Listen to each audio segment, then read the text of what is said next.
հուլիսի 4-ն է, մոտ 1.5 ժամ առաջ ներքին գործերի նախարարության ոստիկանության քրեական ոստիկանության գլխավոր վարչության Լոռու մարզային քրեական վարչությունում հերթական օպերատիվ տեղեկություններ են ստացվել, որ Սպիտակ խոշորացված համայնքի Ջրաշեն բնակավայրից 3 հոգի դանակահարված Սպիտակ բժշկական կենտրոնի շտապօգնության բժիշկների կողմից տեղափոխվել են Սպիտակ բժշկական կենտրոն։ Դեպքի վայր են ժամանել, ավելի ճիշտ Ջրաշեն են ժամանել քրեական ոստիկանները մարզային քրեական վարչության պետ Արսեն Ոսկանյանի գլխավորությամբ, տեղում պարզվել է, որ ստացված օպերատիվ տեղեկությունը հավաստի է։ Ահա դեպքի վայրն է, որտեղ քրեական ոստիկանները հայտնաբերել են տարբեր հատվածներում առնանման հետքեր, տեղում պարզվել է նաև, որ հիվանդանոց են տեղափոխվել նշված գյուղի 3 բնակիչներ, 2-ը տղամարդ են, 1-ը կին։ Մինչ Սպիտակի բժիշկները պայքարում էին վիրավորների կյանքի համար, քրեական ոստիկանները Լոռու մարզի պարզել են, որ վիրավորներից մեկը Ջրաշեն վարչական նախկին ղեկավարն է և նրա ծնողները, հայրը և մայրը։ Այս պահին նաև բժիշկները հիվանդանոցում հայտնել են, որ վիրավորները գտնվում են վիրահատարանում, չեն կարող կատարվածի մասին բացատրություն տալու։ Հիմա այստեղ արդեն քրեական ոստիկանները ոչ միայն առնանման հետքեր են հայտնաբերել, այլ նաև հիմա ման են գալի, որպեսզի գտնեն սուր կտրող ծակող առարկա, որով ենթադրաբար տեղի է ունեցել դանակահարությունները։ Իմ տեղեկություններով, ինչը նաև պարզել են Լոռու մարզի քրեական ոստիկանները, նշված վայրից 1 հոգի նույնպես տեղափոխվել է հիվանդանոց, սակայն նա տեղափոխվել է Վանաձոր բժշկական կենտրոն, ով ենթադրյալ կասկածյալն է, դանակահարողը, ով իմ տեղեկություններով էլ աշխատում է Պաշտպանության նախարարության ռազմական ոստիկանությունում։ Այդպես էին ասում գյուղում մի քանի քաղաքացիներ, ովքեր հրաժարվեցին տեսախցիկի առաջ խոսել։ Սա էլ նախկին վարչական ղեկավարի տունն է, որտեղ տեղի է ունեցել վիճաբանություն դանակահարությունը։ Նաև գյուղացիները նշում էին, որ այս վիճաբանություն դանակահարությունը տեղի չէր ունենա, մի կաթիլ մեղրի պատմություն է եղել, ավտոմեքենայով իրար չզիջելը, անհեթեթ վիճաբանություն և դանակահարություն։ Այս պահին դեպքի վայրից տեղեկությունը արդեն ժամանած համայնքային ոստիկանության Սպիտակի բաժնի ծառայողները փոխանցել են Հայաստանի քննչական կոմիտեի, Լոռու մարզային քննչական վարչության Սպիտակի քննչական բաժին, որտեղից և Սպիտակի հիվանդանոց և Վանաձորի հիվանդանոց են մեկնել քննիչները, ովքեր այնուհետև կժամանեն դեպքի վայր։ Այրան հետքեր, առնանման հետքեր հայտնաբերվել է հենց վարչական ղեկավարի տան մոտ, տան մոտից դեպի վերև այդ հատվածում։ Պարզում են նաև, քրեական ոստիկանները պարզում են նաև, թե ինչ ավտոմեքենաներ են եղել, որ իրար չեն զիջել, ինչը դարձել է մի կաթիլ մեղրի պատմություն։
Ողջույն։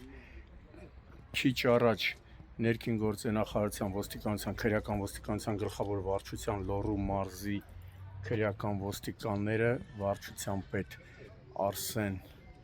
Ոսկանյանի եւ վարչապետի տեղակալ Գարիկ Գևորգյանի գլխավորությամբ հերթական օպերատիվ տեղեկություններով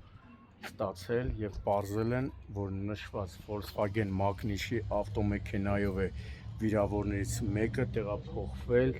Սպիտակ բժշկական կենտրոն։ Ահա, նշված ավտոմեքենայի վրա տարբեր հատվածներում հայտնաբերվել է արնանման հետքեր։ Հիմա բարեկները մոտենալու են, որպեսզի նշված ավտոմեքենան սահմանազատեն տարածքը, մինչև դեպքի վարկի ժամանեն Հայաստանի քննչական կոմիտեի, Լոռու մարզային քննչական վարչության, Սպիտակի քննչական բաժնի քննիչները։ Այս պայն քրեական ոստիկանները եւ Սպիտակի համայնքային ոստիկանները պարզում են նշված ավտոմեքենայի սեփականատիրոջ եւ վարորդի ինքնությունը, ով տեղափոխել է վիրավորին եւ նաեւ որ վիրավորն է, որ տեղափոխվել է նշված ավտոմեքենայով Սպիտակ բժշկական կենտրոն։ Իմ տեղեկություններով Սպիտակ բժշկական կենտրոնի բժիշկներին հաջողվել է փրկել 3 վիրավորների կյանքը, սակայն նրանք երկուսի իմ տեղեկություններով դեռ պետք է մնան վիրահատարանում վերակենդանացման բաժանմունքում, բայց նշված բժշկական կենտրոնի բժիշկների օպերատիվ եւ գրագետ ճիշտ աշխատանքի արդյունքում լավ է, վիրավորների կյանքին կարծես թե վտանգ չի սպառնում։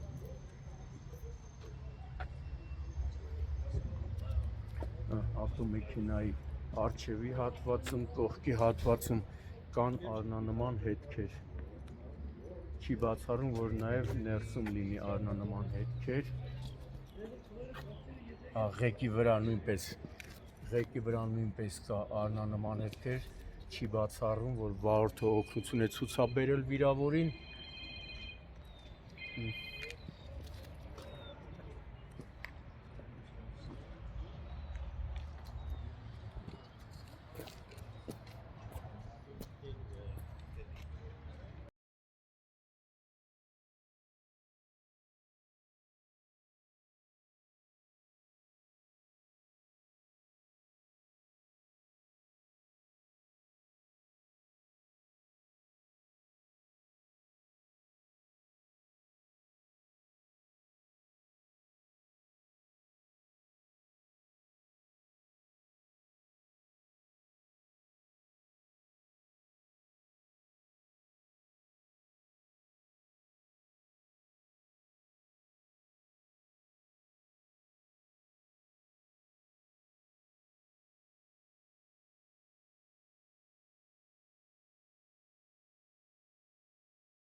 Քիչ առաջ ներքին գործերի նախարարության ոստիկանության քրեական ոստիկանության գլխավոր վարչության Լոռու մարզային քրեական վարչության ծառայողները հերթական օպերատիվ տվյալներ ստանալով հայտնաբերել են նշված ավտոմեքենան, Լադա Magnish ավտոմեքենան Սպիտակ քաղաքի Թորոսյան փողոցի շենքերից մեկի բակում։ Նշված ավտոմեքենայի վրա հայտնաբերվել են նաև արնանման հետքեր, ըստ քրեական վարչությունում Լոռու մարզայինում ստացված օպերատիվ տեղեկությունների նշված ավտոմեքենան պատկանում է Վանաձոր բժշկական տեղափոխված վիրավորին, ով ռազմական ոստիկանության ծառայող է իմ տեղեկություններով եւ կասկածվում է Սպիտակ խոշորացված համայնքի Ջրաշեն վարչական նախկին ղեկավարին եւ նրա ծնողներին դանակահարելու մեջ։ Դա ըստ նախնական տեղեկություններ է, սակայն դա է այս պայն հավասի տեղեկությունը դա է, ավտոմեքենայի վրա հայտնաբերվել են արնանման հետքեր, այս պայն համայնքային ոստիկանության գլխավոր վարչության Սպիտակի բաժնի ծառայողները տեղում հսկում են նշված ավտոմեքենան, մինչև կժամանեն Հայաստանի քննչական կոմիտեի, Լոռու մարզային քննչական վարչության Սպիտակի քննչական բաժնից։ Գիտեք, նշված բաժնում դեպքի փաստով նախաձեռնվել է քրեական վարույթ։ նախաքննության շահերից ելնելով որոշ հանգամանքներ այս պահին չեն հրապարակում, սակայն կասեմ մենակ մի բան, որ բավականին գովելի է, որ քրեական ոստիկանության գլխավոր վարչության Լոռու մարզային քրեական վարչության ծառայողները բավականին օպերատիվ են գործել, հետո նրանց միացել են Սպիտակի համայնքային ոստիկանները, բայց ընդհանուր դեպքի հանգամանքները, վիրավորների եւ դանակահարողի ինքնությունները շատ տաք, այն որ ասում տաք հետքերով բացահայտել են Լոռու մարզի քրեական ոստիկանները։